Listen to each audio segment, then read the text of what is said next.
And I want you to biblically try to discern this, try to answer this.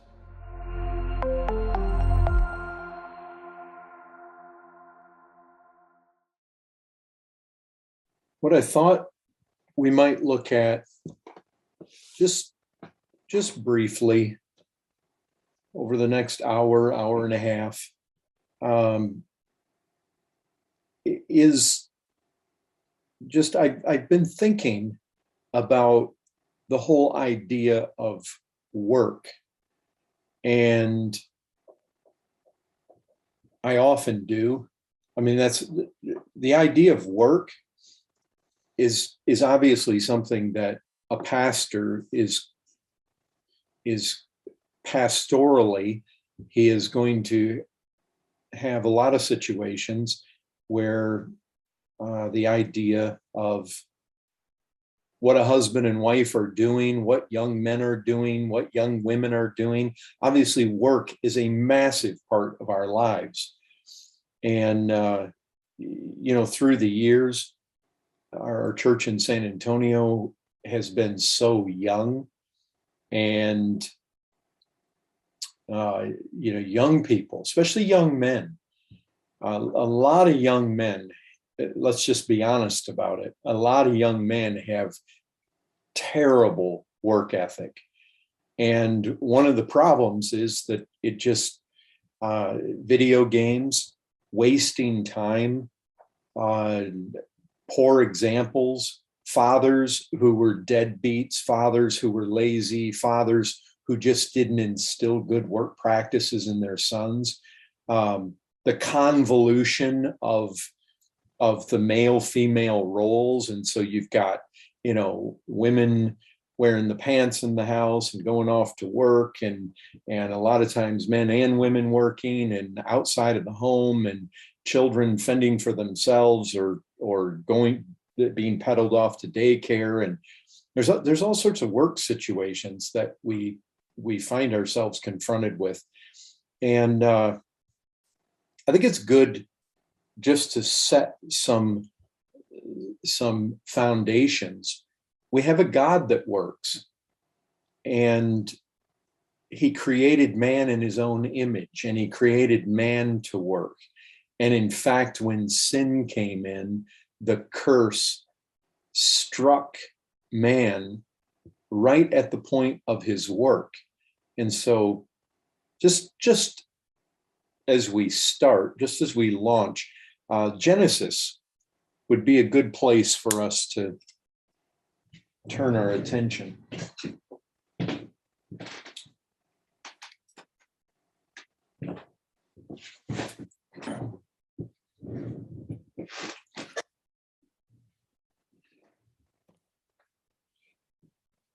So in Genesis, we're familiar with the account.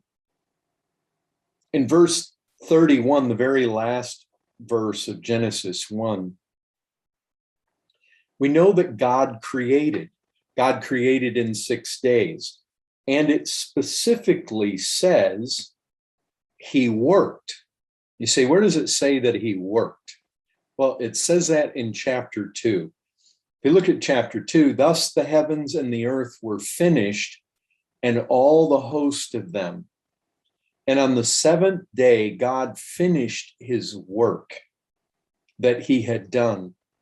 And he rested on the seventh day from all his work that he had done. So God blessed the seventh day and made it holy, because on it God rested from all his work that he had done in creation. And so God is a God who works. God is a God who makes. God is a God who creates.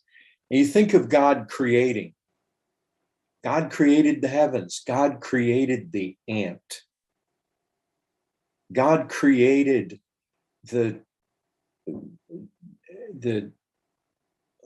we were talking, some of us men were talking on this last Lord's Day, just about the different things that God creates, the bees, the wasps. We were thinking of pterodactyls and dinosaurs, and God created the ant. God created the spider. God created You just think of, not only does God create, God worked. That's what it says. It says that 3 times in those 3 verses. It says that on the 7th day, God finished his work that he had done and rested on the 7th day from his work that he had done. So God blessed the 7th day and made it holy, because on it God rested from all his work. But think about this. God not only worked in making the creation, God makes things that work. See, what do you mean? I mean, think about the ant. Have you ever watched the ant work? We were talking about bees this last Sunday among us men. Bees work.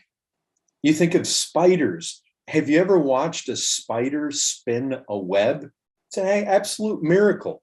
It's a miracle that little spider knows how to intricately weave, and different spiders make different kinds of webs and they do different things. You think about a beaver. A beaver can build a dam and literally dam up an entire, huge portions of land, especially out in the mountains. You see this if you go out to like the Colorado Rockies. The hummingbird. I mean, have you ever watched a hummingbird and watched their movement and watch how they work? The birds can build nests. God has built all sorts of industrious creatures.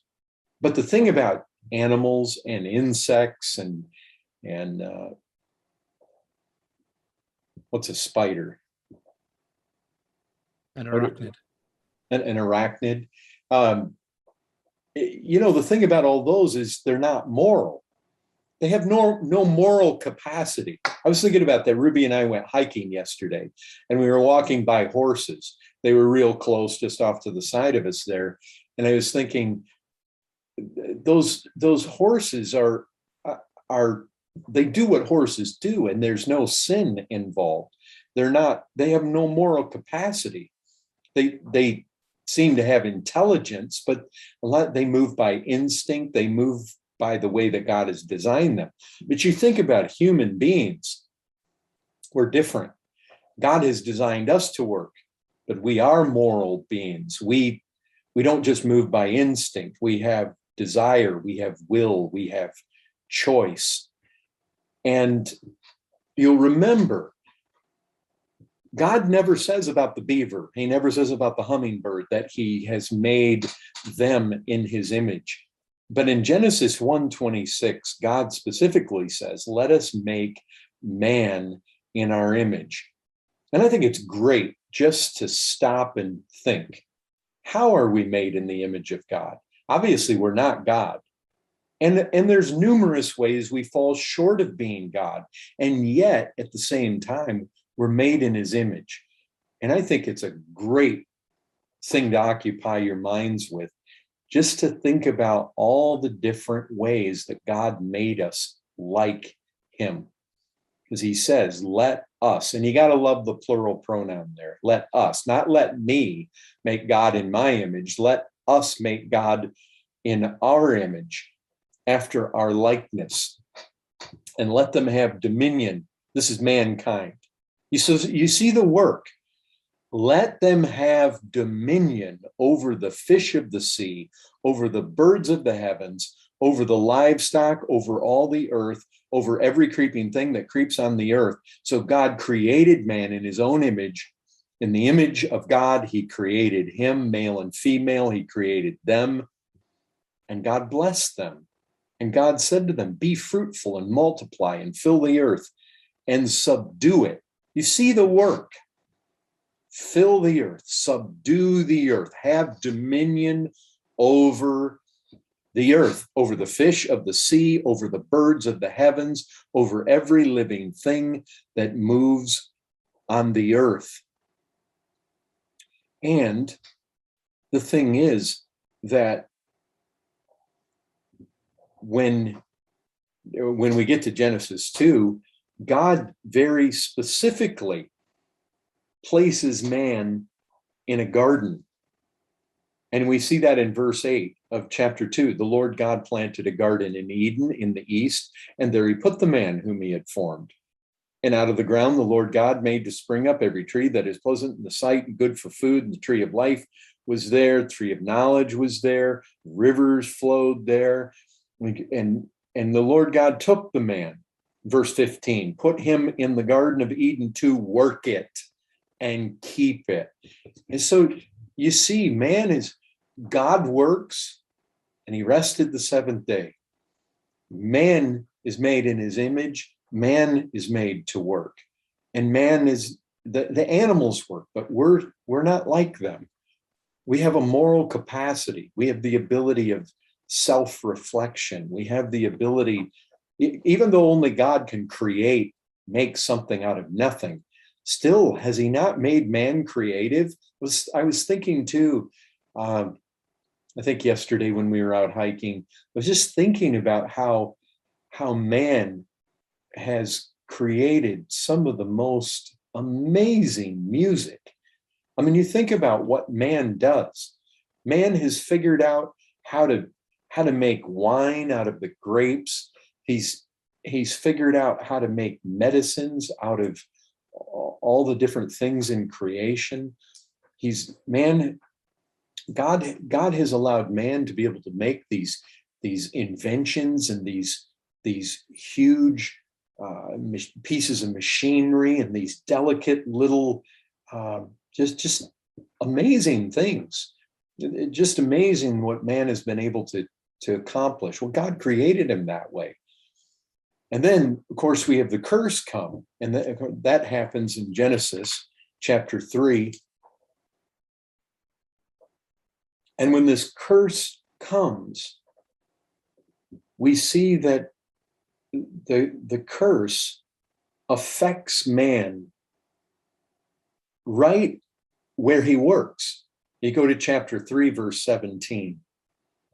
And to Adam he said, because you have listened to the voice of your wife and have eaten of the tree of which I commanded you, you shall not eat of it. Cursed is the ground because of you.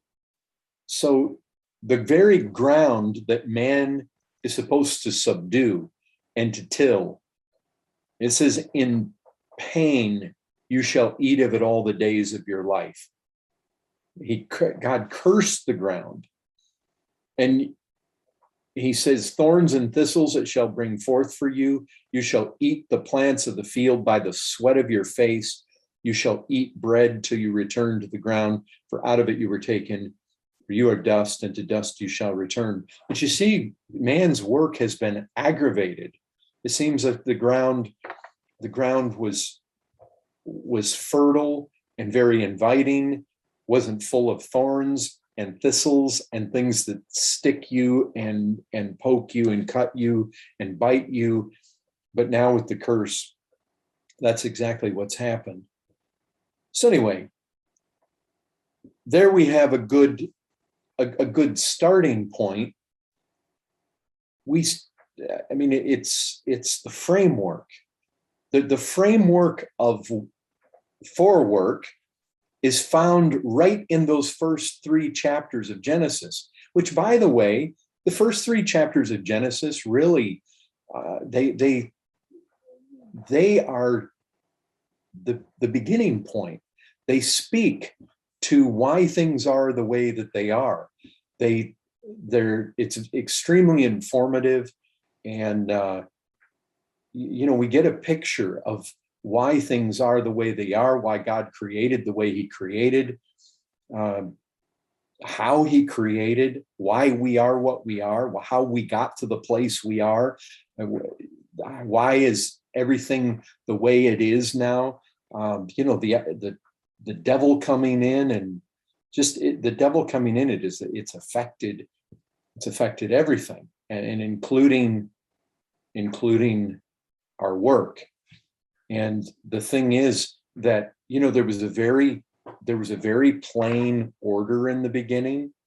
The man was the head, the man was the provider, the man was the protector, the woman was the help. And, with the coming of the curse, her desire is going to be for her husband. And we know feminism, and we know that shifting of roles, and and that involves work. It involves the place where man is, and the place where woman is, and the parts that they play.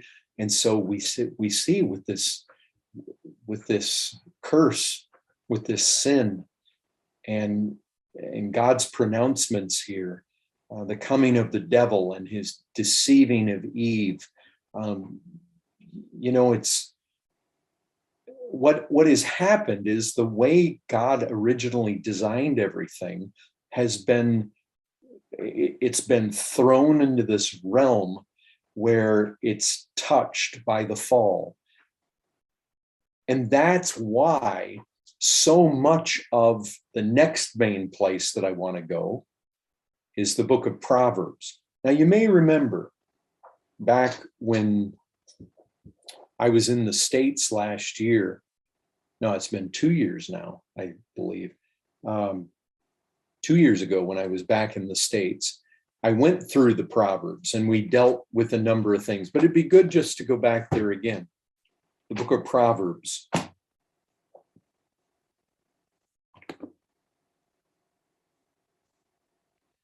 And it's interesting that so much of the Proverbs would actually have to be the kind of counsel and the kind of correction and the kind of warnings that are very consistent with this fallen world. I mean, do you know how much the Proverbs have to say just about sloth, about being lazy? A lot. Why would that be?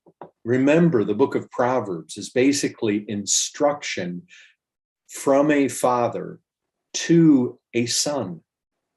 Why do we need the kind of instruction that we're getting in the book of Proverbs? Well, because this is exactly the kind of instruction that young men need.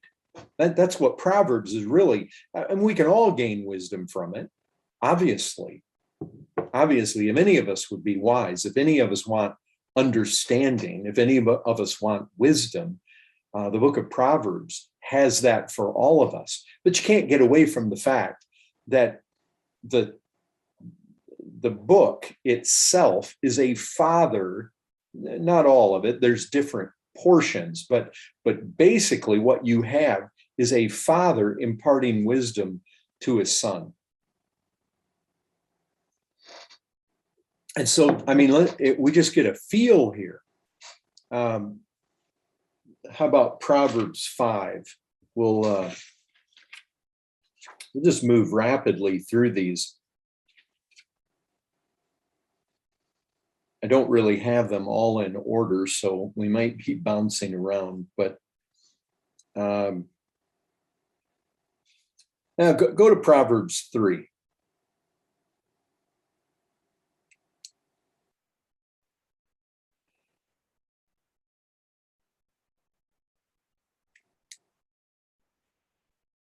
Proverbs 3, I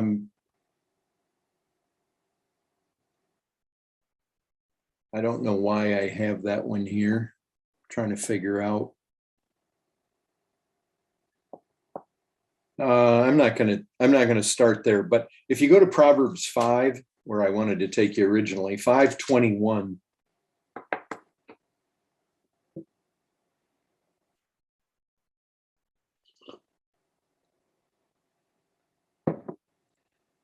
Now, these are just some verses that I want us to consider with regards to work.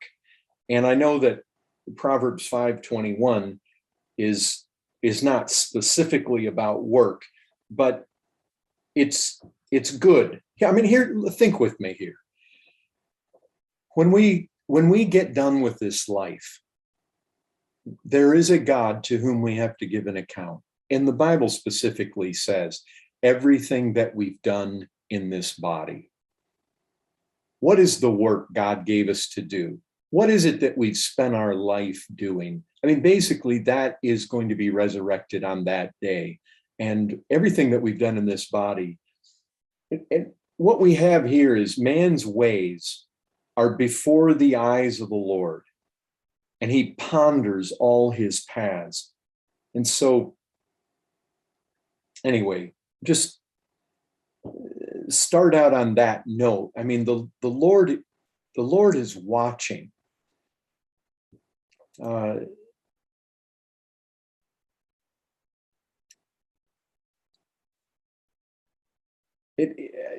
guess what I'm aiming at in that is this means that we ought to be thinking of the Lord in what we're doing at work, in what we're doing. You know how Scripture talks about let the servant, he's supposed to obey his master. And it specifically says, as unto the Lord. I mean, the thing is, we're doing this for the Lord's sake. It's much like a wife submitting to her husband as unto the Lord. The thing is that we want to recognize that when we're working, when we give ourselves to something, that the Lord is all the time.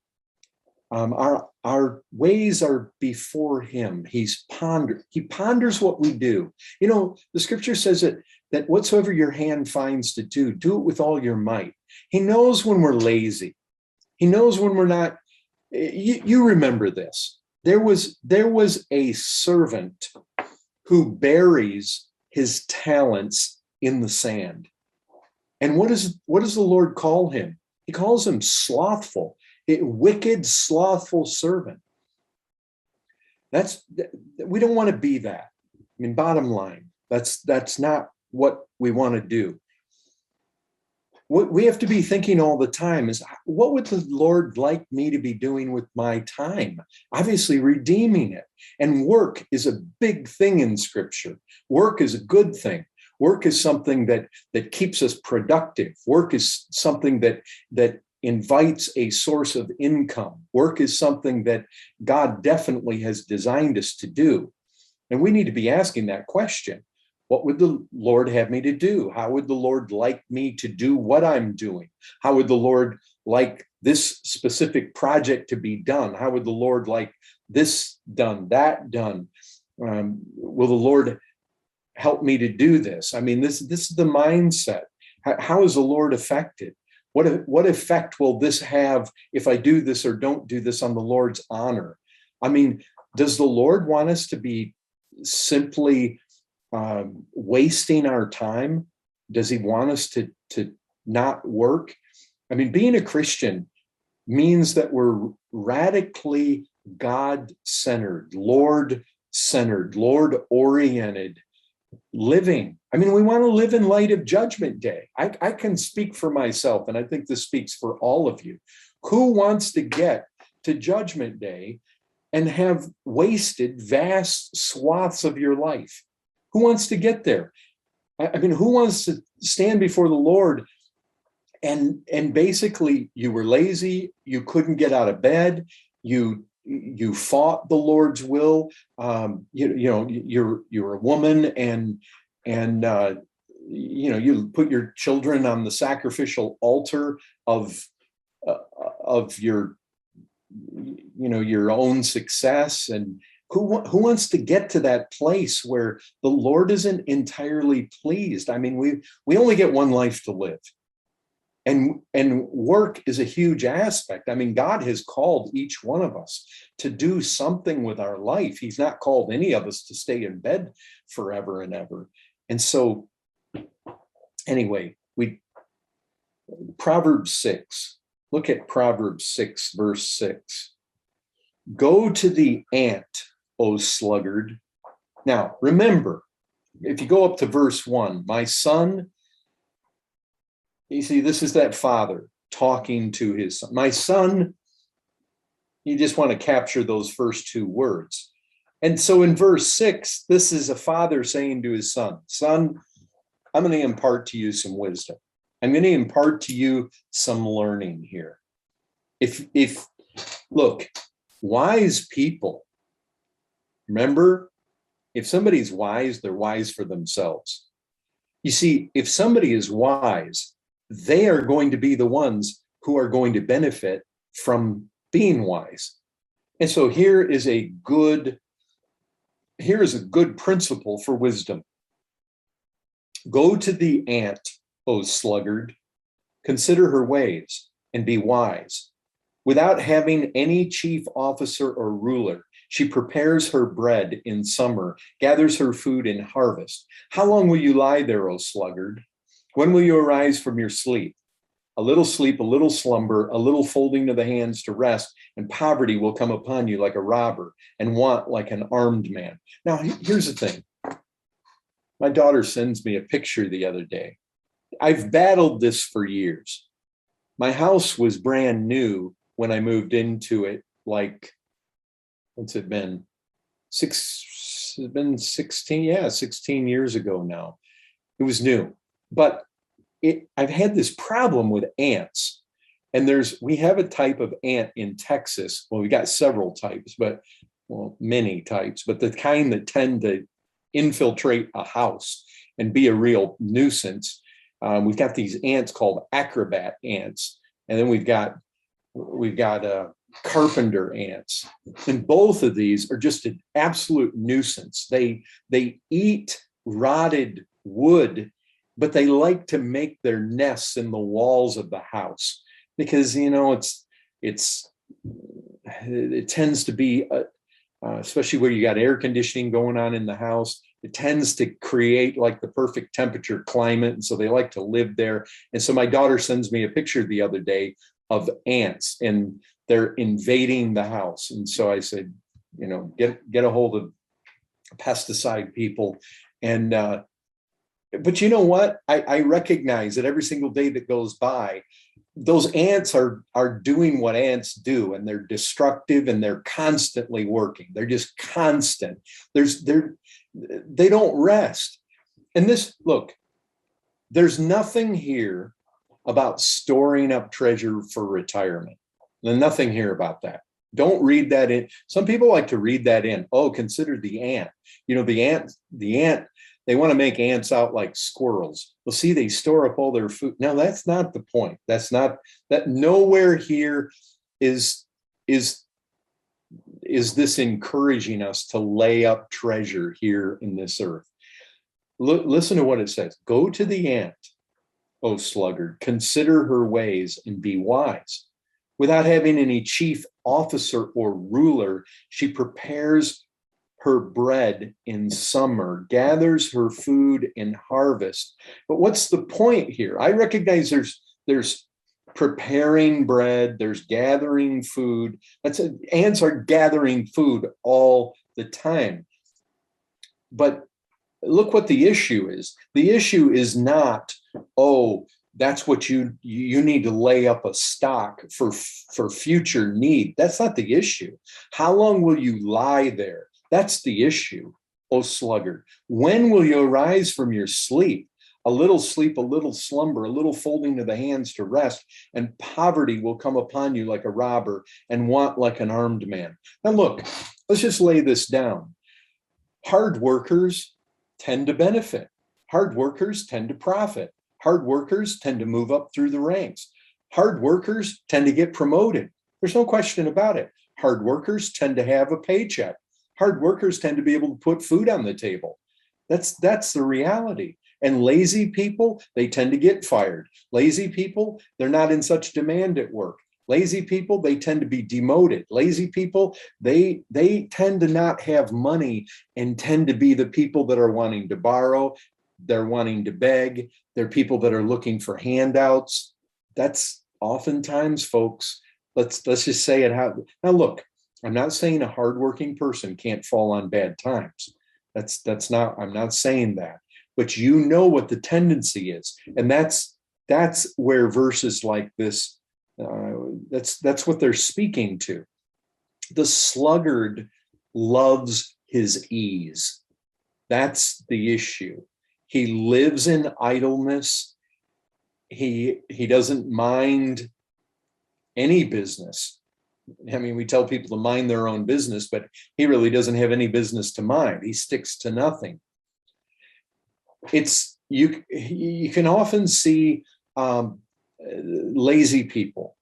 They have excuses as to why they can't do things. They have excuses to why they can't take this job, excuses to why they can't keep this job. They basically are procrastinators. They tend to not bring anything to pass. And in a particular manner, I mean, such people, when you bring them over to the church, they're not the most productive people in the church. They're people that often like a position in the church. But Spurgeon was absolutely right. If somebody is ever going to be successful in the church, they were very successful outside the church. Spurgeon has made the point before. I'll show you the man who's going to succeed in the ministry. He succeeded in everything else that he put his hand to. He said, this kind of thinking that we need men in the ministry who have failed at everything else, he said, no, that's not the kind of person we need in the ministry. But that is sometimes the very kind of people that want to get into the ministry. You see, there's a servant who buries his talents in the ground. We don't want to be that, folks. Even if God gives us a little bit of talent, we want to be all out to use it. Even if I'm a guy that gets one talent and that guy over there gets 10, I want to take my one and I want to use it to the othermost. I want to try to multiply that thing. I want to be the guy on Judgment Day that says, even if it's just this, Lord, I took your one talent and here's 2 back. I mean, you want to be able to say that.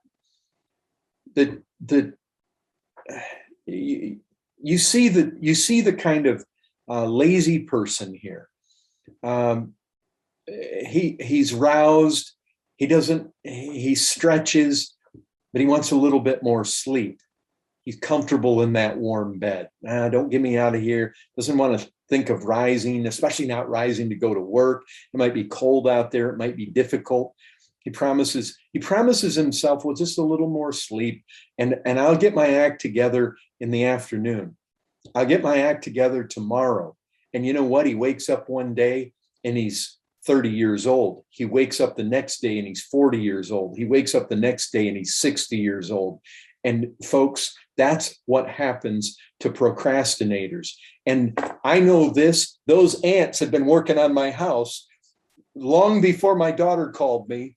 And they're still working right now, and they're relentless, and they just keep going. And you know what? That's a good picture of what we need to be as Christians, relentless. We want to be the church that has these people that are like ants. We're just constant. You ever seen the kind of some ants like these carpenter ants? They build holes in the ground. These acrobat ants, they can do all sorts of stuff. They chew through wood, they chew through lumber, they'll chew through your walls. But the thing is, they can move massive amounts of material. They can go gather massive amounts of food.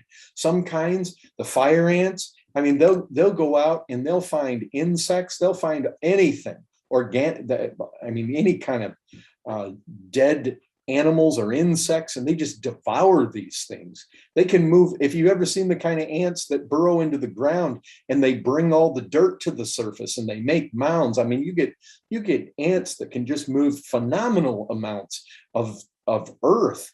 And how do they do that? Well, they do it 1 grain at a time. How in the world do you get these great big mounds? Well, because they do it 1 grain at a time, because they're just relentless. That's what he's saying. Consider the ant. I mean, we need to consider this. Folks, I'll tell you this. You know what else is said here about the sluggard. It says, I considered the sluggard. I considered his home. You remember the proverb. And the guy's walking by the house of the sluggard, and what does he see? Well, his walls caved in. The guy's got a wall and thing. You can tell people that are lazy, that are procrastinators, because why? Well, things are falling apart. Things are weedy. Things are overgrown. Things are not taken care of. That's just that. And what happens is that can come over and play into the whole realm of the church. The people that are really serving, the people that are really industrious, the people that are really useful in the church. They're people that work hard. Anyway, we'll look at some more of these. How about Proverbs Proverbs 10,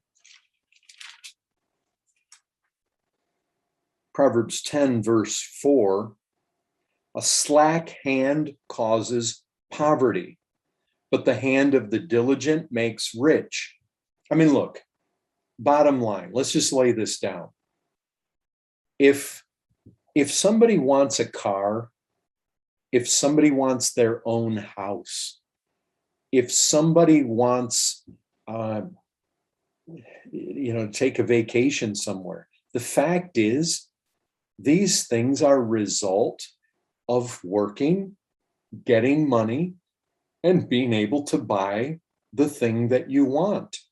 I mean, it doesn't take rocket science to figure that somebody needs to work a job, have an income, save up, be able to put a down payment on a house, be able to make payments on that house without defaulting on the mortgage, be able to pay for the bills that are associated with that house, and be able to pay it off, for it to be theirs and for them to have ownership of it.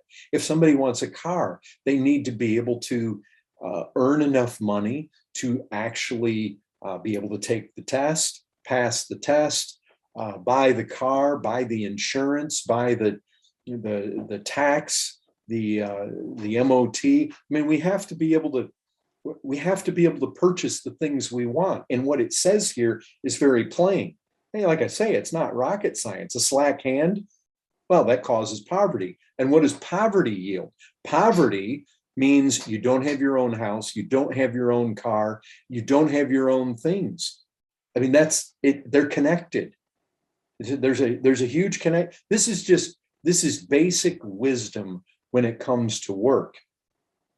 And it says, he who gathers in summer is a prudent son, but he who sleeps in harvest is a son who brings shame. So again, I mean, there's so much here about just the sluggard. If we go to Proverbs 12:24, Proverbs 12:24, the hand of the diligent will rule, while the slothful will be put to forced labor. Now, what's that saying? The hand of the diligent. That's the hard worker. That's the guy. Diligence means you keep going. You keep at it. You know what? A lot of lazy people, a little bit of hard work, and they tuck tail and run. There are a lot of young, and let's just say it how it is. There's a lot of young men who they're allergic to hard work. They're allergic to sweat. They're long hours. I mean, look, a lot of times the way you get ahead is you work 10 hours, 12 hours, 14 hours, 16 hours a day. I mean, the farmer that's really going to get ahead, he's not working any 8-hour day. The hand of the diligent. I mean, hard work gets rewarded. And what he's saying is this: you show me a man who's really a hard worker, I'll show you somebody who's going to ascend right up to the point of being a ruler. I mean, but the slothful, he gets put to forced labor. What does that mean? Well, you know what? The guy that isn't making the best use of time, when he has the potential to make use of that time, he ends up somewhere in the end he doesn't want to be. That's a reality. We don't want that. I mean, one of the things is, especially to a young man, take advantage of your years when you're young. I mean, take advantage of when you have health, when your brain is sharp, when you've got muscle, take advantage of it. Take advantage of when you can go to school and you can learn things at a good clip, and you can get degrees, or you can get training. You can amass to yourself some kind of trade or skill. Get the kinds of the kinds of there's any number of kinds of skills that people are able to gain today, but you just want to take advantage of that, because life is passing by, and uh, you can wake up one day and all of a sudden, bang, you're having to work forced labor. You're being forced to work labor that you don't. I recognize forced labor. That may be almost halfway slavery, but the reality is that we don't have a government that tends to force people to work. We actually have a government that encourages people not to work, which is really bad and sad, because there is a biblical principle that if you don't work, you shouldn't eat. And we got a lot of people eating who refuse to work. And our government is in very much your government here, the government in the United States. These governments are very much, their social programs are very much aimed at encouraging people to not work. And listen, people may think they're getting away with something, but what kind of life is that? What kind of life is that? And the thing is, what is that really? I mean, for a Christian, we got to stand before the Lord. We should be the most industrious people. And it's not like there isn't something to be accomplished. It's not like there isn't a work to do.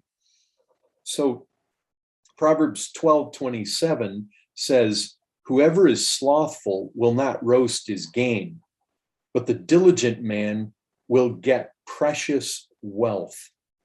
You just see that these things are multiplied. Proverbs 13, verse 4, the soul of the sluggard craves and gets nothing. And you see, that's the thing. That's very real. The lazy person wants all sorts of things, but he can't get them. He gets nothing. Why? Well, because he doesn't have the income to be able to get what he wants. Now, he may steal. Christians certainly wouldn't go that route, but the soul of the diligent is richly supplied. Diligence, hard work. This is the point here. If we go to Proverbs 15, verse 19,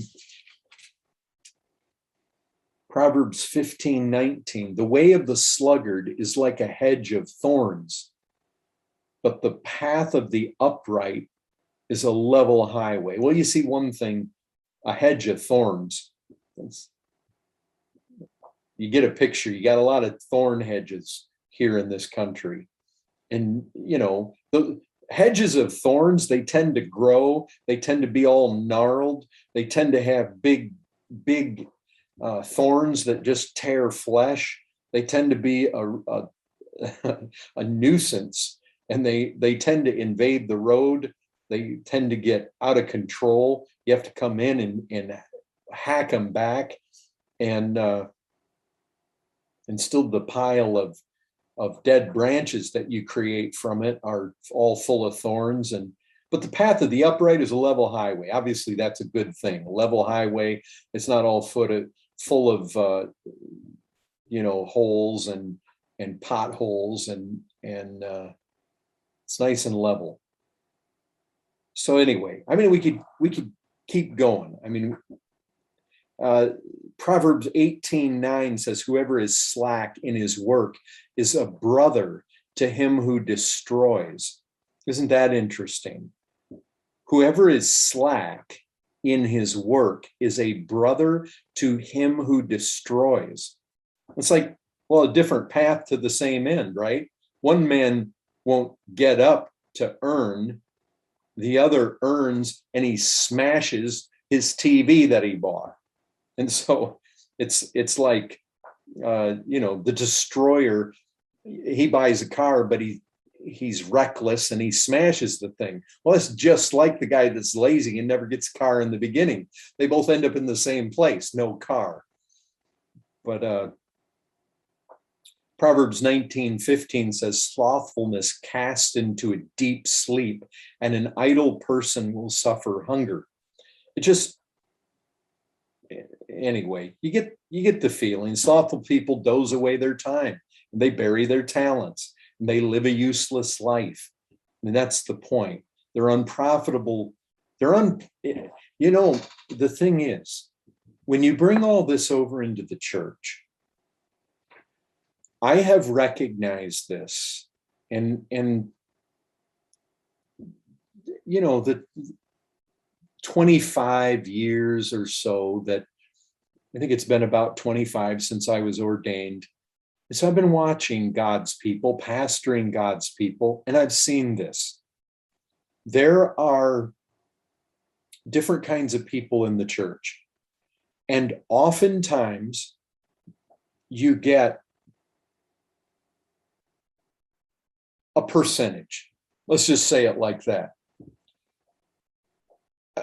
I'm going to make these numbers up, but you get the idea. I've observed this. What have I observed? Well, I've observed that a small percentage of the church does most of the work in the church. Now, the healthier and more alive a church is, the more that percentage skews towards the higher end, obviously. But I've come to recognize this. You get people in the church that are givers, and you get people in the church that are takers, and that's a reality. You get people that give, and you get people who take.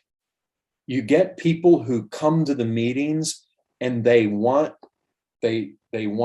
preaching. They want fellowship. They want people to talk to them. They get offended if people don't talk to them or talk to them the right way. They want coffee. They want tea. They want cookies. They want what the church has to offer, but they don't give. And see, that's where that is where we're driving in all this. I'm really wanting to bring this around to the New Testament in a minute or two, but just a few more here from the Proverbs. Proverbs 19:24, the sluggard buries his hand in the dish and will not even bring it back to his mouth. Proverbs 20, verse 4, the sluggard does not plow in the autumn. He will seek at harvest and have nothing. Proverbs 21:25, the desire of the sluggard kills him, for his hands refuse to labor. His desire is to rest. His desire is for ease. His desire is for softness. His desire is for pleasure. And so he refuses to labor. Proverbs 22:13, the sluggard says, there's a lion outside. I shall be killed in the streets. Well, you recognize what that is. I can't go to work today. Why? It's too cold. It's raining. You see, that's the idea of the sluggard. Can't go plow the field today. Why? Well, there might be lions out there. There hadn't been a lion in these parts in 1,000 years, but there's always an excuse. That's the thing. And we come across that. You know what? Lions may be rare, but excuses are not rare. The fact is, you find people full of excuses everywhere. And young men especially. Wow. It's if I haven't come across my share of young men and the reasons, and sometimes they're entering middle-aged men who just have an excuse as to why they can't work, why they can't hold a job, why they can't do this, why they can't do that. Folks, excuses are a dime a dozen. Finding hardworking Christian men. I'm not saying women can't be lazy, but oftentimes this situation is really, really, really a young man problem. Our whole culture is just cultivating a generation of young men that are lazy. They depend on mom to pick up their underwear and fix their bed and wash their clothes. And I mean, I've seen situations where moms are mowing lawns and their sons are sitting inside sipping their lemonade. I mean, it's just shameful, absolutely shameful. Proverbs 24, verse 30.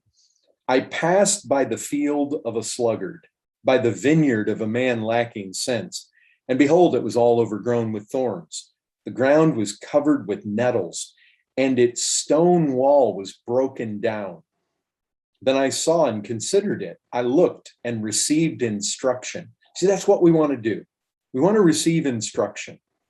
A little sleep, a little slumber, a little folding of the hands to rest, and poverty will come upon you like a robber, and want like an armed man. In Proverbs 26, verse 13, it says, the sluggard says, there is a lion in the road. There's a lion in the streets.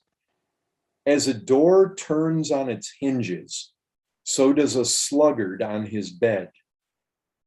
You see, the hinge never goes anywhere. It just turns. It stays right there. The sluggard buries his hand in the dish. It wears him out to bring it back to his mouth. The sluggard is wiser in his own eyes than 7 men who can render a reason, is how the KJV said it. Isn't that so true? It is so true that I've seen that. I've had it lived out before me. But the diligent, I mean, we could go through the Proverbs and just look. The diligence makes rich. It says in Proverbs 10. Proverbs 12, the hand of the diligent will rule. We looked at that. Again, it says the diligent man gets precious wealth. We looked at that. The soul of the sluggard craves, gets nothing. The soul of the diligent richly supplied. The plans of the diligent lead surely to abundance. In Proverbs 21, Proverbs 12, whoever works his land will have plenty of bread. Proverbs 12:14, the work of a man's hand comes back to him. Proverbs 22:29, do you see a man skillful in his work? He will stand before kings. He will not stand before obscure men. Proverbs 28:19, whoever works his land will have plenty of bread, but he who follows worthless pursuits will have plenty of poverty. That's another thing. Lazy people are always following worthless pursuits. No, they're following jobs that'll never come to anything. It's obvious. It's obvious from the get-go. It's just a scheme. Lazy people are often into get-rich-quick schemes. They often have these ideas about these great ventures that they're going to do in business, but they never come to pass. That's the thing. And you have the industrious woman of Proverbs 31. She is busy about her home. She seeks wool and flax and works with willing hands. So anyway, I mean, that's just a quick stop, a quick tour through the Proverbs. And now listen, folks, there would not be that much in the Proverbs about diligence and laziness if that was not one of the primary topics that need to be instilled in our young men. That's a fact, folks. I mean, yes, you have the godly woman there in Proverbs 31, but the vast majority of this book of Proverbs is aimed at a young man being given instruction by his father. And you better believe that you know what? He warns his son about bad women, bad companions. But one of the big things that he hits his son with is be a hard worker. Get your act together. Be wise. You need to really consider. Look at the field of the lazy man. Look at the wall of the lazy man. Look at the car of the lazy man. Look at the house of the lazy man. Look at his life. Look where it goes. It doesn't go in a good place. He's going to end up being put in forced labor in the end. He's going to end up where he doesn't want to be. If you want the path of abundance, you want to be a ruler, you want to rise in rank, you want to stand before kings, you want that honor, you actually want the abundance, you want to have a home, you want to be able to provide for a family, you want to be able to have the things that only people who work hard. Yes, I know there's some people that maybe get an inheritance or whatever, but you know what? The reality is the vast majority of people that have wealth, they earned it. And that's just, it's a good biblical principle. So, okay, now we're going to go over to the New Testament. First place I want to go is 1 Thessalonians.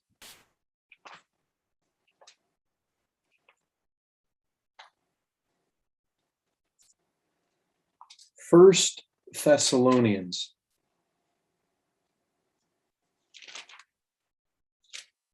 Now, Paul is a great example. Because when you go to 1 Thessalonians, Paul is going to tell the Thessalonian believers about his visit to them. And he says in 1 Thessalonians chapter 2, verse 6, he says, "Nor did we seek glory from people, whether from you or from others, though we could have made demands as apostles of Christ." Now, when he says we did not seek glory from people, it seems that what he has in mind is that he didn't take of their resources. He said we could have made demands as apostles of Christ. But the fact is that he didn't. Verse 9, "You remember, brothers, our labor and toil. We worked night and day that we might not be a burden to any of you while we proclaim to you the gospel of God." You see that? They might have made demands as apostles, but they didn't do it. They worked. They worked hard to provide for their own needs. And that's key. Paul has that reputation. But now he's going to give some instruction to the Thessalonians, and we want to look at that. He says very specifically concerning their work habits, he says, verse 9 of chapter 4. If you go to 1 Thessalonians chapter 4.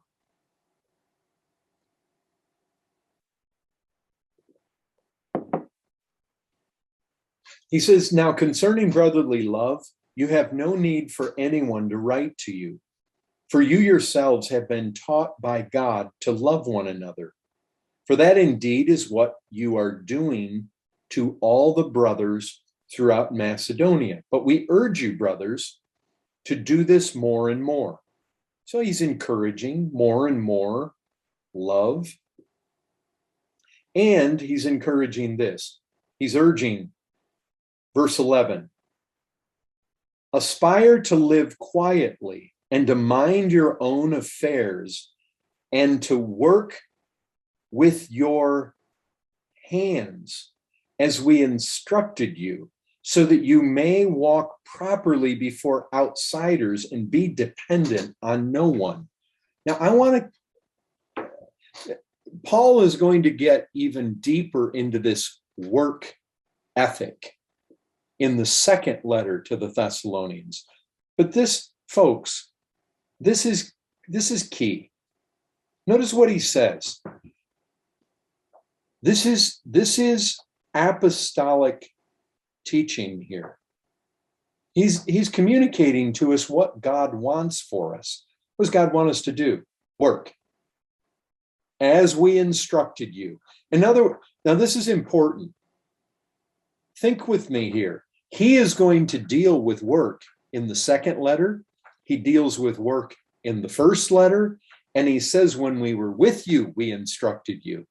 In other words, they've been hit by Paul's teaching on this at least 3 times.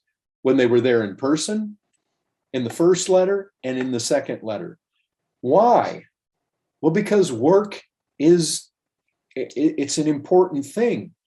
And he says, work with your hands. I want you working so that you may walk properly before outsiders. Last thing you want to do is be a sluggard and be lazy before outsiders. And notice the next thing that he says. Be dependent on no one. Be dependent on no one. So, look, we recognize that we may get widows and we may get orphans, and they are dependent. The fact is their provider isn't there. Their husband's not there. There's not a man in the family. Their father is not there to provide. We recognize there are situations like that. In those situations, the church definitely has a responsibility. But notice this: be dependent on no one. Folks, look, you would have to prove otherwise based on what I'm going to say right now to say that what I'm going to say doesn't hold weight when you bear in mind this passage. Folks, I'm just going to tell you, I do not think that unless there are, like, there's a widow or there's an orphan situation, quite honestly, we should not be dependent on the government. Now, look, I recognize, if you want to say I paid taxes, I paid into that, I recognize that. If there's a retirement thing, you're paying a pension. Obviously, if you paid into it, I totally understand your expectation. But you know what? Living off welfare systems, living off socialism, basically living off the government. As Christians, what's Paul saying? Be dependent on no one. I mean, I recognize you have a government that is willing to give 25%, match 25% of what God's people give to the church, gift aid.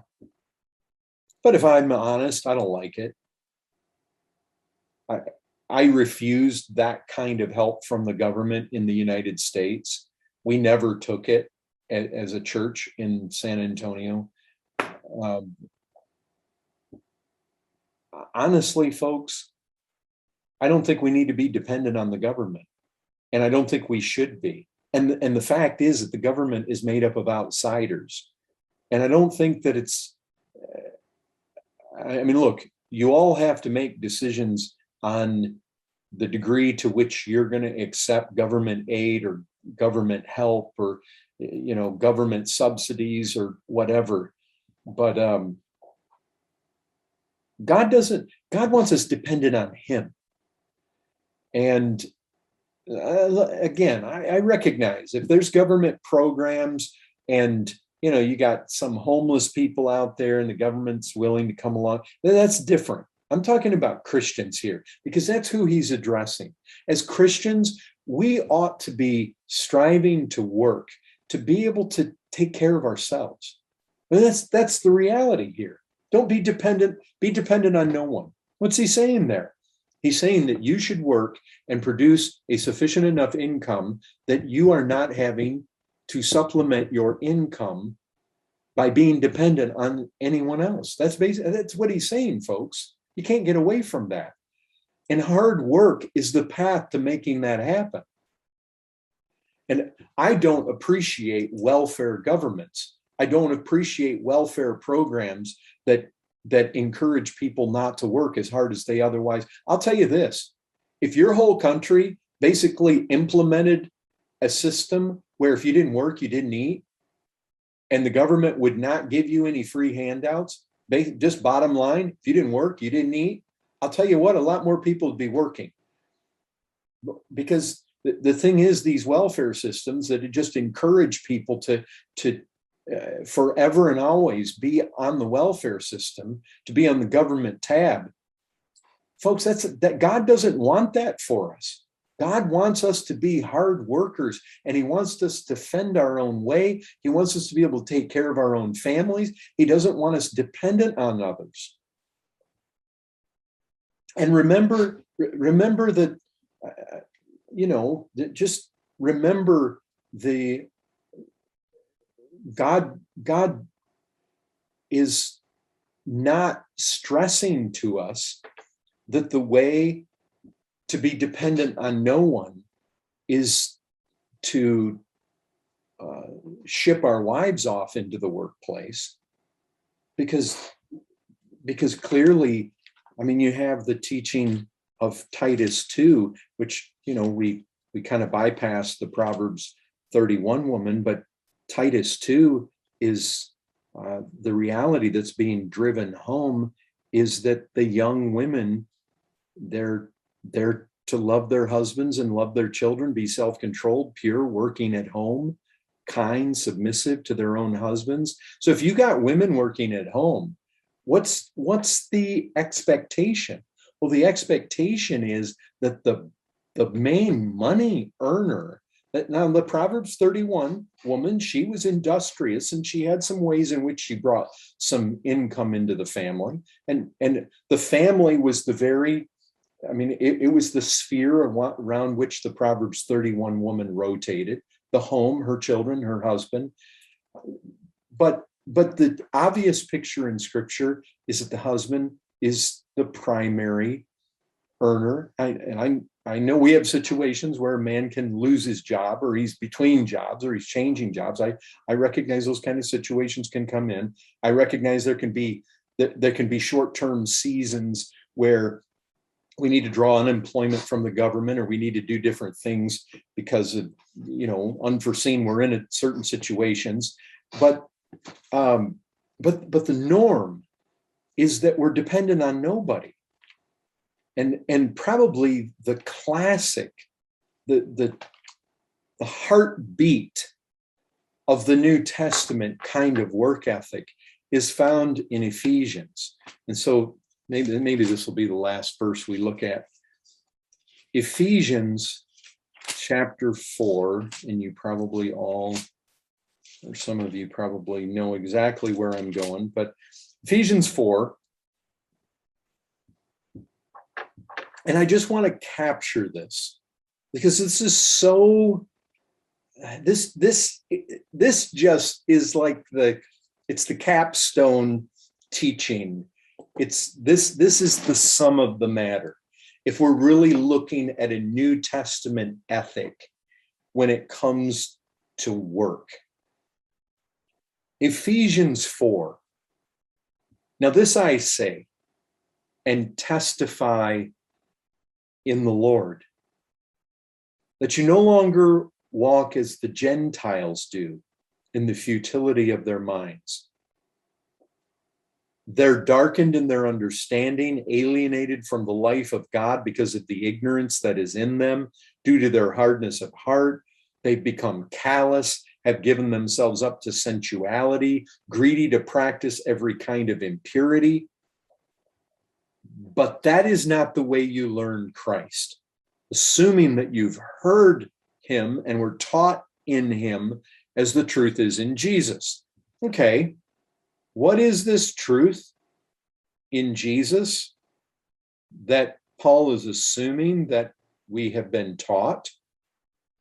Well, verse 22. To put off your old man, which belongs to your former manner of life and is corrupt through deceitful desires. Now, you know what? Our old man,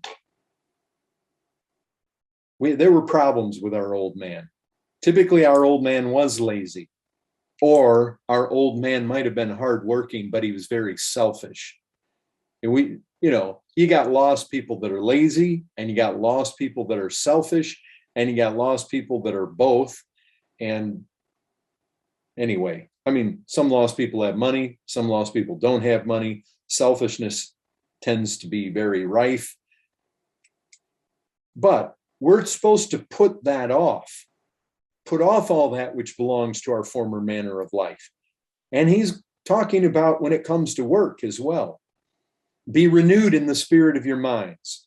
Put on the new man, created after the likeness of God in true righteousness and holiness. And so then he wants, these different aspects of the old man put off, put away falsehood, speak truth. Well, when you go to verse 28, this is the verse that I'm driving to. Verse 28, let the thief no longer steal, but rather let him labor, doing honest work with his own hands so that he may have something to share with anyone in need. Now, look, Paul is not assuming that every single person was a professional thief. But you know what? As lost people, we were thieves. Stealing is, and it at times is not so obvious. Very obvious when somebody robs a bank. Very obvious if somebody kicks in my front door and runs off with my stuff. But you know what? There's many not so obvious. We can look at this and say, well, I wasn't a thief. I wasn't like the guy that hung on the cross next to Jesus. Oh, you know what?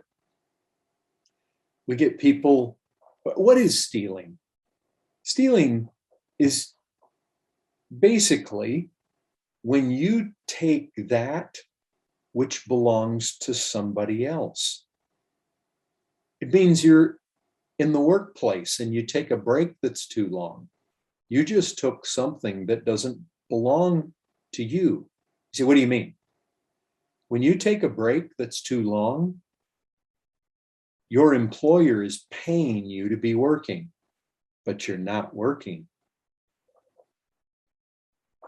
You know, it may seem like a very noble thing for a Christian to read his Bible while he's at work, or to evangelize to one of his fellow workers while he's at work.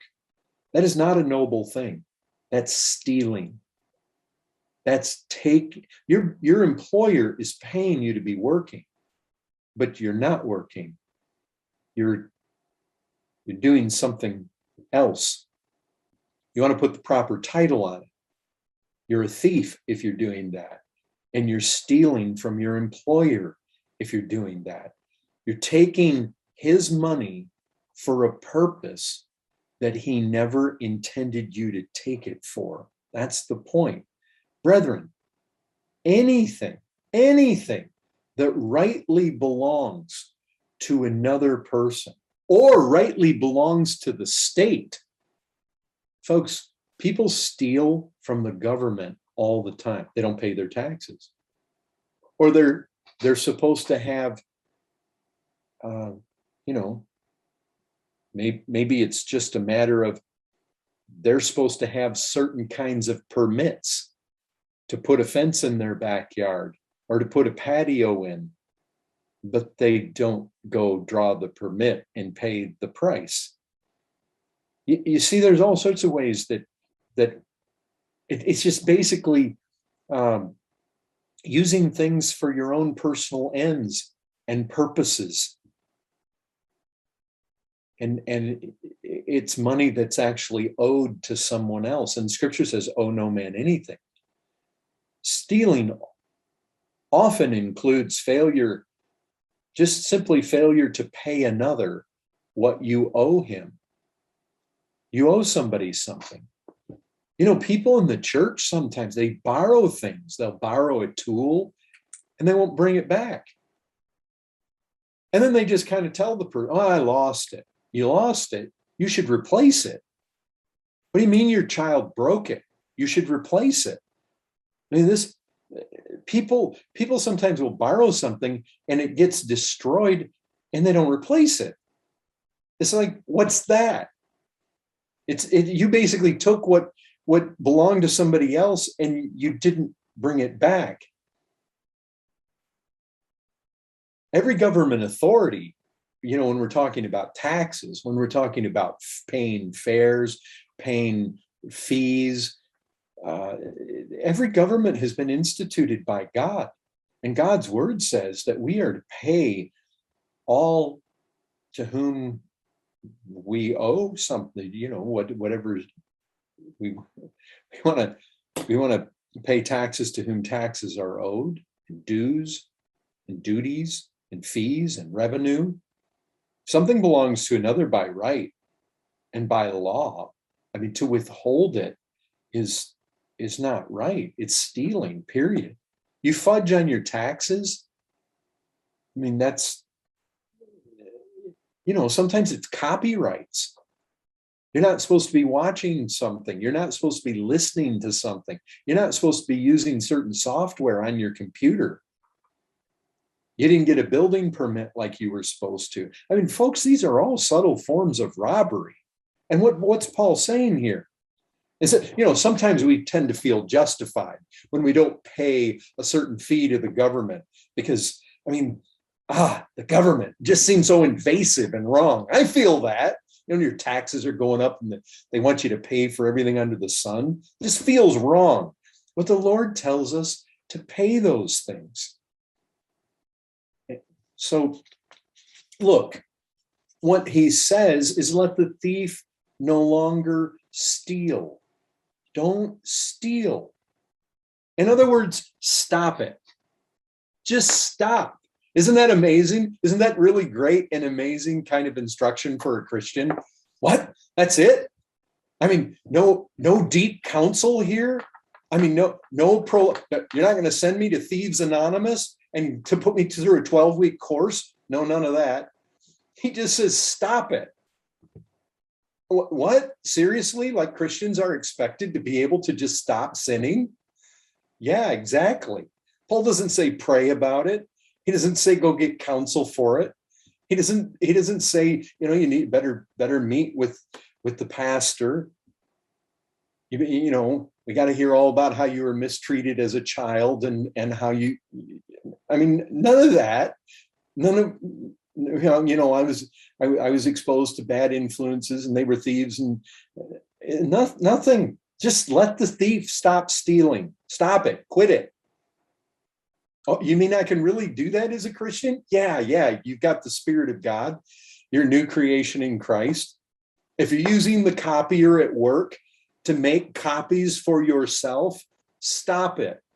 If you're using anything of your employer's in a way that you ought not to, and you're not paying him for it, pay for it. Stop being a thief. Stop taking. This is so much of the picture. It's like people in the church who just take. And it's, you know what? You owe people things. Paul saw that. Paul said, I owe. He felt that. I owe them the gospel. I owe things. He felt that responsibility. Look, if you know you need a permit for something, go get it. If you borrowed something and you know you never gave it back, give it back. If you lost it or it got broken or it got stolen, then replace it. If you were at someone's house and your child wrecked their lamp, replace it. Pay for it. See, this is the picture, folks. This is being. It's like stop being that old man. We know what old men do.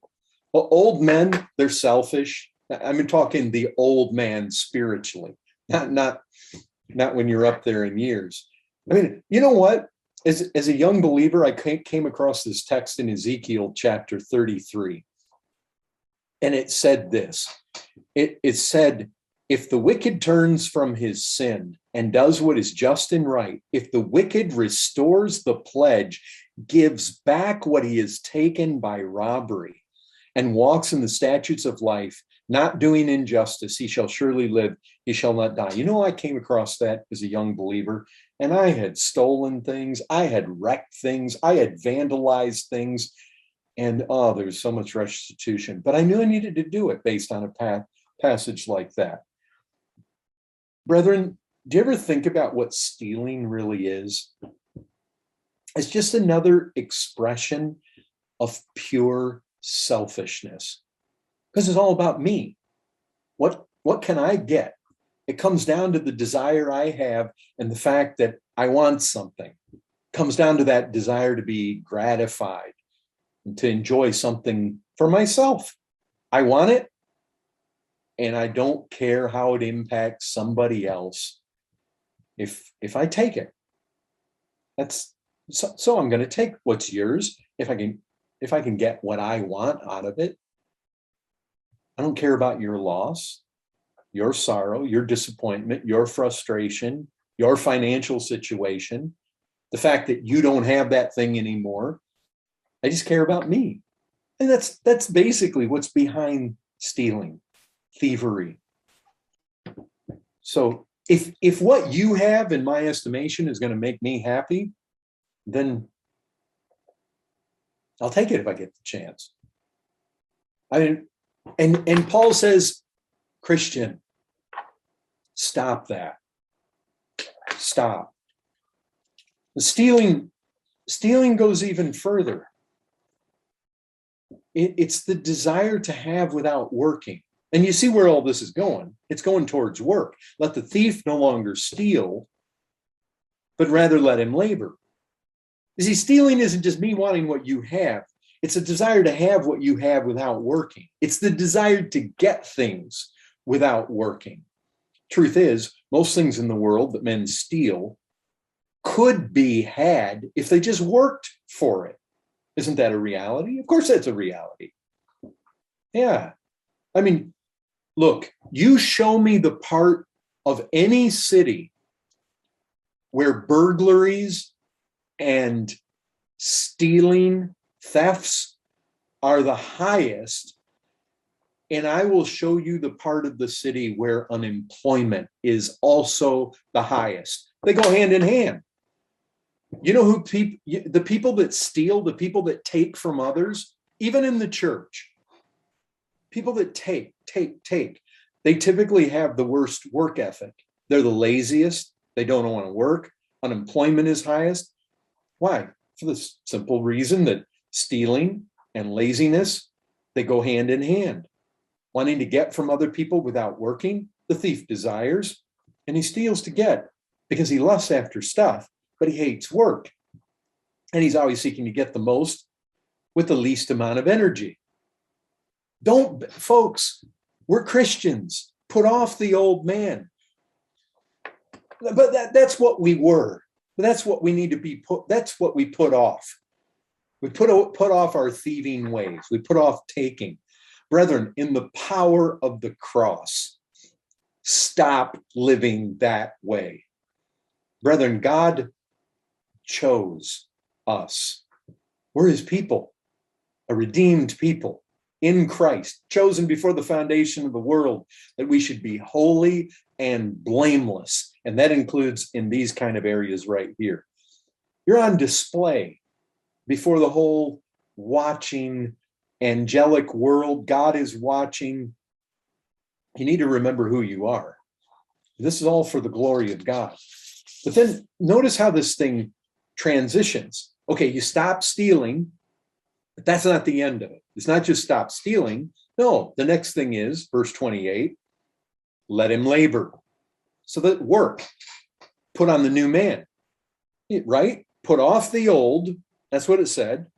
It's in verse 22, put off the old man, which belongs to the former. So you put off your thieving ways, but then you put on, verse 24, you put on the new man. Well, that's what we do.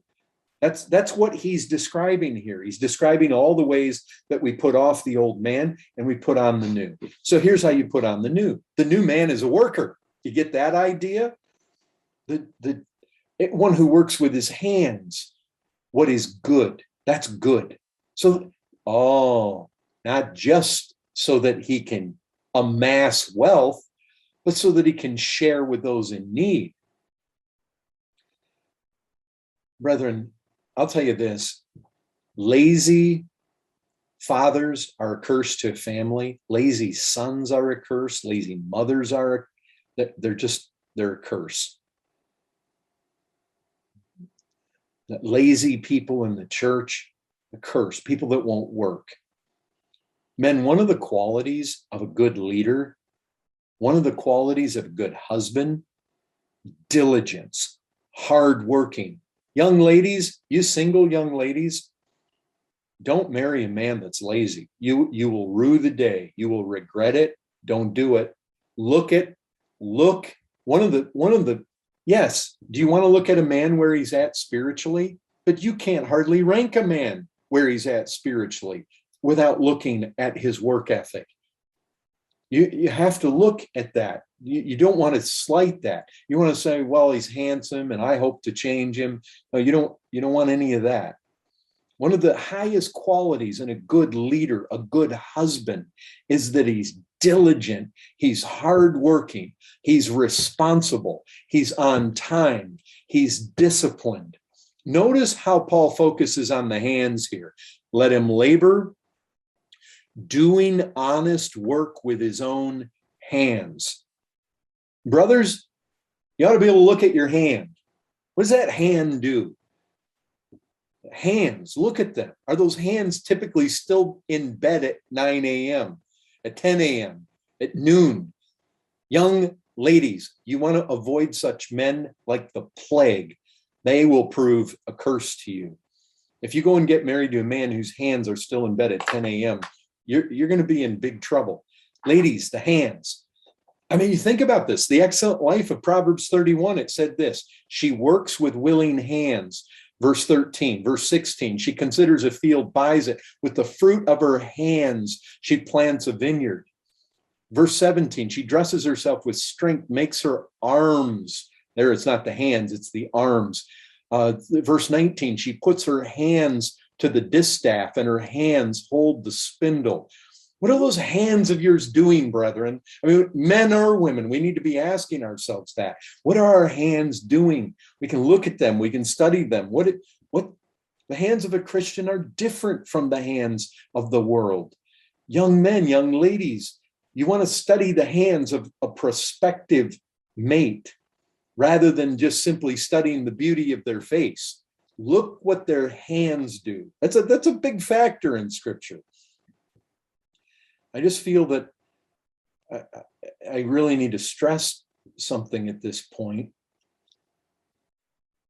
It's amazing how many people think that once they're saved, they like, I don't know, you get people that think that they need to quit their job and they need to go to the mission field. They need to quit their job. You get that a lot. People get saved and it's like, first thing they think, they got to quit their job and go in some kind of ministry. But look, God created man, put him in the garden to work, to keep it, to manage that garden. Before the fall, that's happened. God created man to work before sin ever came into the world. Work is not a part of the curse. Work is a good thing. You want to, I'll show you this. I'll show you a miserable man. A miserable man is a man who isn't working. And whether that's on, whether it's just simply he can't find a job right now, or he's not working on purpose, it goes hand in hand with misery. It goes hand in hand with, I'll tell you, there is nothing. I feel this. There's nothing like, I mean, sometimes even just the kind of work that I'm doing. I mean, I want to go out. I want to repair the brakes on the vehicle. I want to go out and do yard work. I feel, oftentimes I just feel like you can just start feeling like you got to work. You got to work with, I wish there was wood to chop or something. Anyway, work is a good thing. And you know what? The reality is 99% of Christians are going to work secular jobs in secular workplaces. The vast majority of Christians are not going to get shuttled off to the mission field in some faraway place. The vast majority of Christians are not going to be fully employed in the ministry. Brethren, we're called to be salt and light right where we are, right in the midst of our workplaces. We're not all called just to withdraw out into our cloistered places, and that's not it. I mean, you remember when the soldiers came to John the Baptist, they said, what do we do? John never said, well, quit your jobs and go into the ministry. He didn't even tell them to stop being soldiers. Even when the tax collectors came to John, he didn't tell them to quit their jobs as tax collectors. He just basically told the soldiers and the tax collectors, be honest, be upright, don't extort. Do your job. Yes, there may be a few that are called to step away from their secular employment, but that's the exception, folks. Vast majority. The Apostle Paul never told Christians to quit their secular labor. What he's telling is work with your hands. That's the pattern being set forth. Labor with your hands, right in the secular job. Be salt and light right there. Let the world see you. Paul doesn't say, well, work with your hands. If you work with your hands, if you just can't cut it in the ministry, that's not it. He said he doesn't make working with your hands some kind of second-rate position. To work is to be able to give.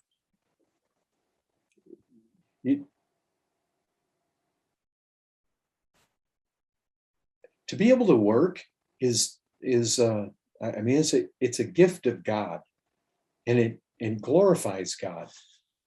And folks, we're called to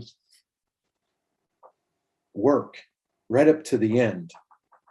You know, it says in Revelation, I heard a voice from heaven saying, write this: blessed are the dead who die in the Lord from now on. Blessed indeed, says the Spirit, that they may rest from their labors. Guess when we rest from our labors? When we die. The idea of retirement is entirely secular. I don't like it. You know what I have found over here? I have found the vast majority of pastors in this country aim at retirement. That is not the case in the circle of pastors that I'm used to in the United States. Retirement, and look, we may get old and we may get to where that we just can't do certain things. But the fact is, retirement, that's like people trying to make heaven in this world. Heaven is not in this world. Folks, we got to work while it's day because the night is coming. I read that we rest from our labors when we die in the Lord, not when we turn 65 or whenever it might be over here. So, brethren, the world is full of parasites. The world is full of people who people who suck up everything they can get. People like that come into the church all the time. They're out for themselves. Christians, Paul says, work, but don't just work. Work to give. Do you see that in the passage? Let the thief no longer steal, rather let him labor, doing honest work with his own hands, so that he may have something to share. You see, that's the opposite of being a parasite. Sucks. Parasite, a leech, gets on your leg. It sucks your blood. It wants what you have. It takes what you have. But you know what? This is the opposite. This is a person that's a giver. This person labors to give. Folks, it's not just important that we have men that are not dependent on the government. It's not just important that we have men who stop stealing. And it's not just important that we have men that work. We need people that very specifically are working, yes, to provide for their family. You're worse than an infidel if you don't do that. But the reality is, look what the end is. You see what Christian, the old man, a lot of lost people work hard, but they're selfish. They do it for themselves. You got a lot of lazy lost people, but the Christian's neither supposed to be lazy nor selfish. We're supposed to be hard workers, and we're supposed to work so that we can give. We're supposed to work to, folks, let me tell you something. There is nothing wrong with striving to be as rich as you possibly can be.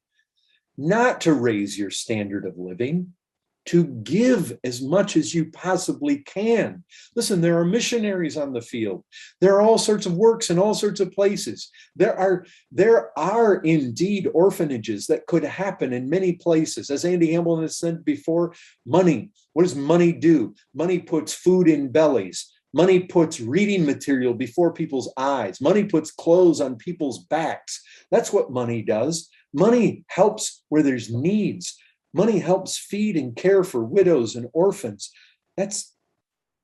You see what a totally different realm this is from stealing?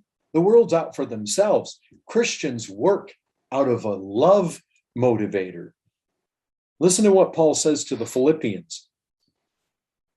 It was kind of you to share my trouble. You Philippians yourselves know that in the beginning of the gospel, when I left Macedonia, no church entered into partnership with me in giving and receiving except you only. Even in Thessalonica, these people that we were looking at before, you sent me help for my needs once and again. Not that I seek the gift, but I seek the fruit that increases to your credit. I've received full payment and more. I'm well supplied, having received from Epaphroditus the gifts you sent, a fragrant offering, a sacrifice acceptable and pleasing to God. So, look, they were giving. They were giving to it. These Philippians, from all their secular jobs, whether they were farmers, they were hauling carts, they were hammering out metal, making pottery, whatever they were doing, whatever work those Philippians way back then, you know what they were doing? They were making money and they were putting it together and they were supporting the Apostle Paul. And Paul's elated. He's not disappointed. He said that this is a fragrant offering, a sacrifice that's acceptable and pleasing to God. Let me tell you something, brethren. When we work to give to God's people, Jesus said, as much as you do it under one of the least of these, my little children, you do it to me. Brethren, remember, stop stealing. We need to work. And we need to work not primarily to have bigger and greater and better houses. Oh, it's okay if that's what you need to provide for your family. But you never want to get to the place where you're rich towards your own things and not rich towards God. That man is a fool in Scripture. We don't want to be that. Brethren, we're moving towards the great day of judgment at lightning speed. Don't waste this life. Work hard, make as much as you possibly can to provide for your family and to be able to provide for the needs of anybody who is in need. Jim Elliot, missionary, he is no fool who gives what he cannot keep to gain that which he cannot lose. Brethren, work, and give, and let your hands be guided by that reality of Jim Elliot. Press on. With such sacrifices, God is well pleased. So anyway, just a word for us all concerning some things that the Bible says about work.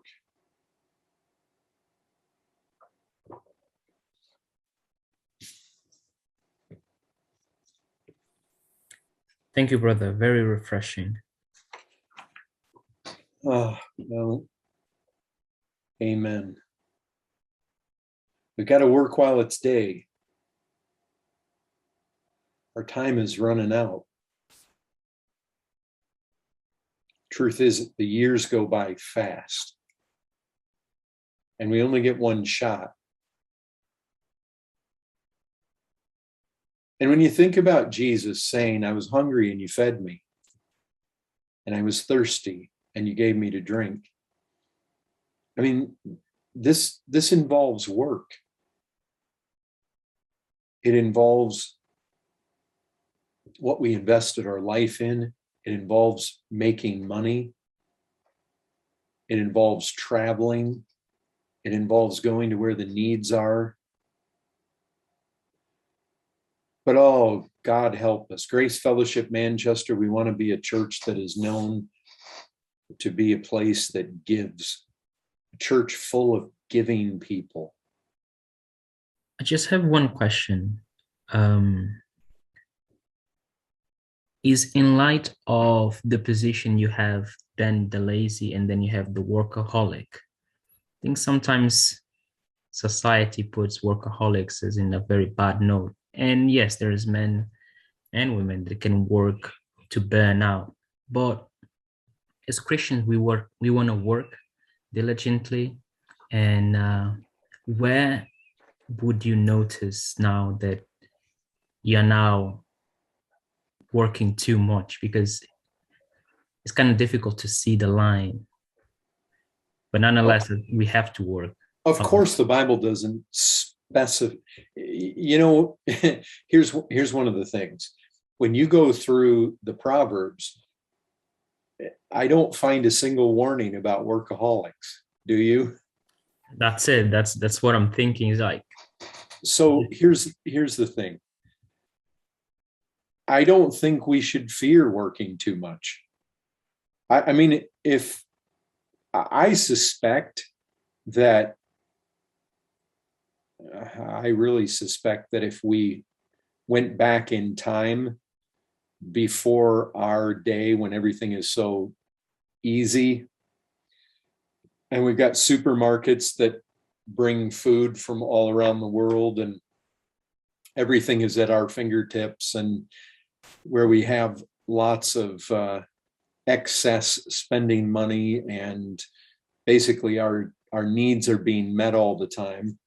The fact is that I suspect that it was not, if somebody had their own business, it was probably very realistic. I mean, it said that Spurgeon worked 18 hours a day, and he burned out for Christ.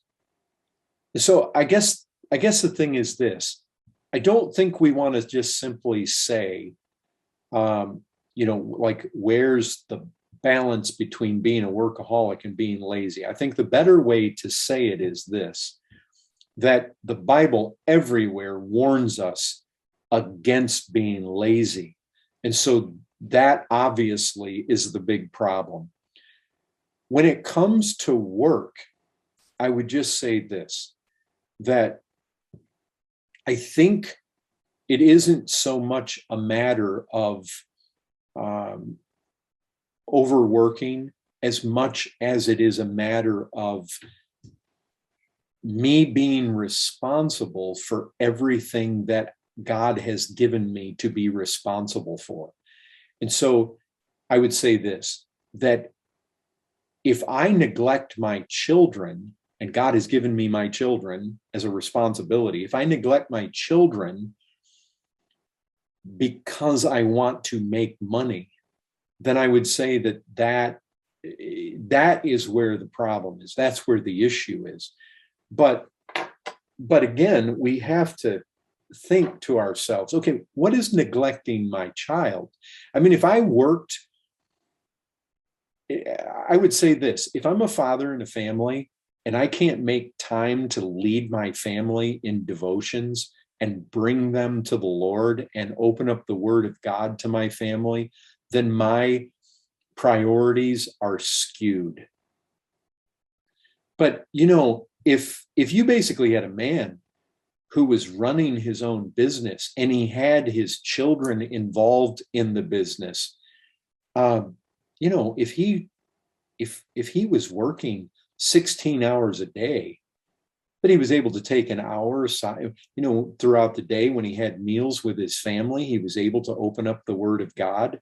And while he was working, he was able to have discussions with his sons. I don't know.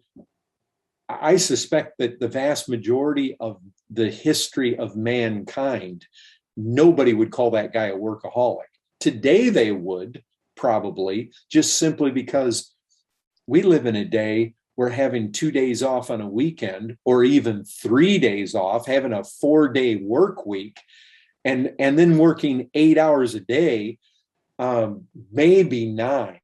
I mean, maybe a 4-hour work week and 10-hour days. But the fact is that I don't even think 40 hours a week is even norm anymore. I mean, I come over here and I was surprised to find out that 36 hours, I think, is, I mean, what we call workaholics today in the vast majority of history would have never been considered that.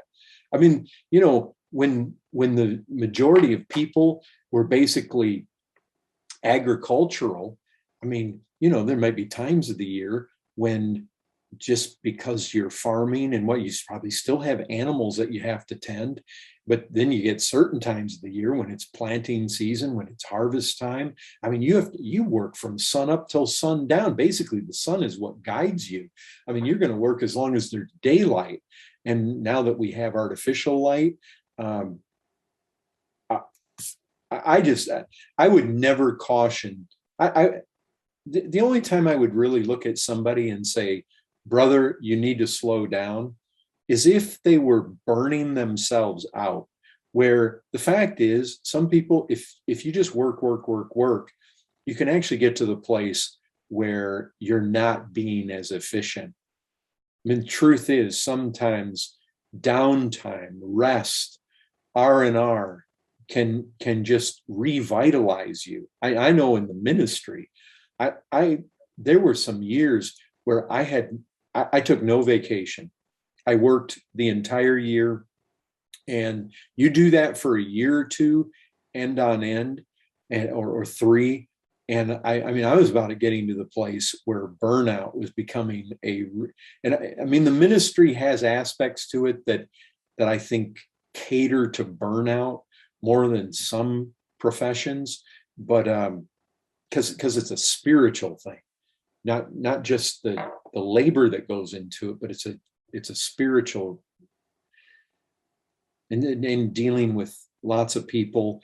But anyway, if somebody is not properly pacing themselves, and if somebody's kind of dropping the ball on some of their responsibilities, but who says we have to take a family vacation every year? That's modern. There's nothing historical. There's nothing innately biblical or Christian about taking a vacation every year.